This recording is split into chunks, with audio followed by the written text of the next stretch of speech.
ఆయన ఎట్లున్నాడంటే కేసీఆర్ ఎడ్డవంటిన తెడ్డవనాలి, కేసీఆర్ టింగు టింగు అంటే టకీ టకీ అనాలి. సరే టకీ టకో టికీ టికో కానీ ఏదో ఒకటి పడయారా అన్నట్టే ఎవరికి వాడలే రాష్ట్రంలో. ఏం చెప్పిండు ముఖ్యమంత్రి ఆ రోజు? ఈరోజు 26 జనవరి, ఈరోజు బంద్ ఉంటాయి బ్యాంకులు, కానీ మీరు తెల్లారు కొట్టంగా లేవగానే మీ ఫోన్లు మోత మోగుతాయి, టకీ టకీ అని పడతాయి అన్నాడు. పడుతున్నాయి టకీ టకీ అని. తులం బంగారం పడుతుందా టకీ టకీ అని? మా అక్కలు నడుతున్నా, మా చెల్లెలను, పడుతుందా తులం బంగారం టకీ టకీ అని? శైలి లేపి చెప్పాలి, పడుతుందా పడతలేదా? 2500 పడుతుందా టకీ టకీమని? పడతలేదా? స్కూటీలు వస్తున్నాయా టకీ టకీమని? అసలేవా? మరి స్కాలర్షిప్లు పడుతున్నాయా టకీ టకీ అని? పడుతున్నాయా పడతలేవా? రైతు బంధు పడుతుందా టకీ టకీ అని? ఆఖరికి సఫాయి సిబ్బందికి పైసలు కూడా పడతలేవు టకీ టకీ అని.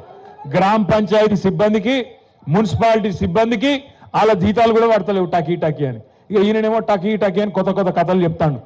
ముఖ్యమంత్రి గారు నోరు తెలిస్తే నిజంగా ఒకటేమో ఆయనకు వచ్చింది తిట్ల పురాణం, ఇంకేం రాదు. తిట్టు రాబోయంటే మాత్రం జోరుగా తిడతాడు. మాకు రాదా తిట్లు?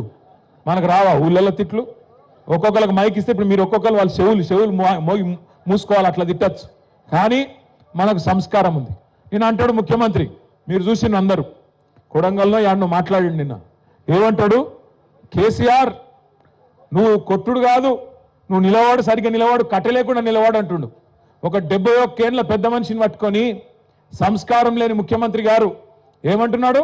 కట్టబట్టుకొని నిలవాడు అంటుండు.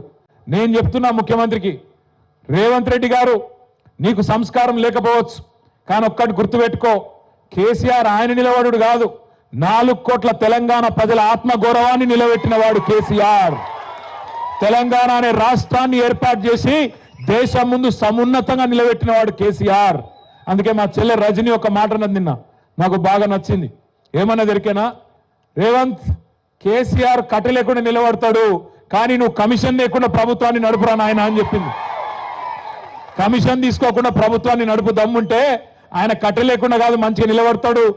ఆయన కొడితే ఎట్లుంటుందో నువ్వు కాదు, నీ పాత గురువు గారిని అడుగు, చెప్తాడు కొడితే ఎట్లుంటుందో.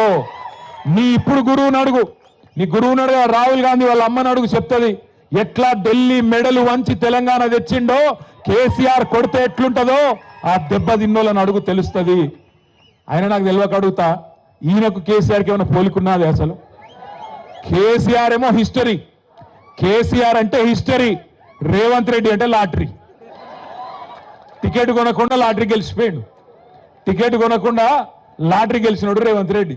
తప్పిదారి అడ్డిమారి గుడ్డి దెబ్బలు ముఖ్యమంత్రి అయితే ఇక ఆవుతలేడు మనిషి. అరే అయ్యా, నీకంటే ముందు చాలా మంది పనిచేశారు నాయన ముఖ్యమంత్రులు. రేవంత్ ఒక్కటి గుర్తుపెట్టుకో, ఒకటి యాది పెట్టుకో, కేసీఆర్ పేరును నువ్వు కాదు కదా, కాంగ్రెస్ తాత జేజమ్మలు దిగచ్చినా ఎవరు మర్పించలేరు. తెలంగాణ ఉన్నంత కాలం, తెలంగాణ రాష్ట్రం ఉన్నంత కాలం తెలంగాణ ఎవరు తెచ్చిండ్రు అంటే ఎవరంటారు? మరి గిట్లున్నాక ఆయన ఏం బిక్తాడు నాకు అర్థం కాదు. నేనేమంటున్నా, మాటలు మస్తుగా చెప్పచ్చు రేవంత్ రెడ్డి లెక్క, నేను కూడా నరకచ్చు. అంబేద్కర్ అభయాస్తమని పెడతా, కేసీఆర్ దళిత బంధు పెట్టి 10 లక్షలే ఇచ్చిండు, నేను 12 లక్షలు ఇస్తా అన్నాడు. ఇచ్చినవా ఒక్కలకన్నా? పడ్డాయా ఎక్కడన్నా టకీమని పడ్డాయా? బీసీ డిక్లరేషన్ అన్నాడు, 20,000 కోట్లు ఇస్తా అన్నాడు బీసీలకు సంవత్సరానికి, మొత్తం 1,00,000 కోట్లు ఇస్తా అన్నాడు బీసీలకు. పడ్డాయా? టకీ అంటుందా ఎక్కడన్నా? టకీ లేదు.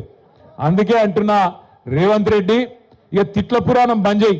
సంవత్సరం దాటిపోయింది, నీ హనీమూన్ పీరియడ్ కూడా అయిపోయింది. హనీమూన్ పీరియడ్ అంటే ఏంటంటే లగ్గం చేసుకున్నాక మొదటి 10-12 నెలలు లగ్గం చేసుకున్నాక పిల్లకు పిల్లగానికి బాగా ఒకళ్ళ మీద ఒకళ్ళకి మోజు ఉంటుంది కాబట్టి దాన్ని హనీమూన్ పీరియడ్ అంటారు.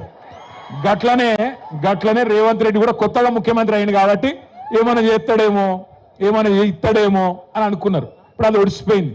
ఈ కాడి నుంచి నీకు సినిమా ఉన్నది ముంగట. నేను అంటున్నా రేవంత్ రెడ్డిని అసెంబ్లీకి రా కేసీఆర్ అంటుండు. అరే నేను రేవంత్ రెడ్డిని అడుగుతున్నా, అసెంబ్లీకి రాగాదు, నీకు దమ్ముంటే రేవంత్ రెడ్డి నువ్వు లగచర్లకు రా, నీ సంగతి ఎందుకు కొడంగల్ చెప్తారు. నువ్వు దమ్ముంటే నువ్వు రా లగచర్లకు, సెక్యూరిటీ లేకుండా రారాబోయే, నేను కూడా చూస్తా. అక్క అంటుంది పక్కకెళ్ళి, నువ్వు వస్తావా రావో నాకు తెలియదు కానీ నేను మాత్రం పక్కా కొడంగల్కి వస్తా, తొందరలోనే వస్తా. నీకు దమ్ముంటే ఆపకు, మళ్ళా ఇట్లనే పోలీసు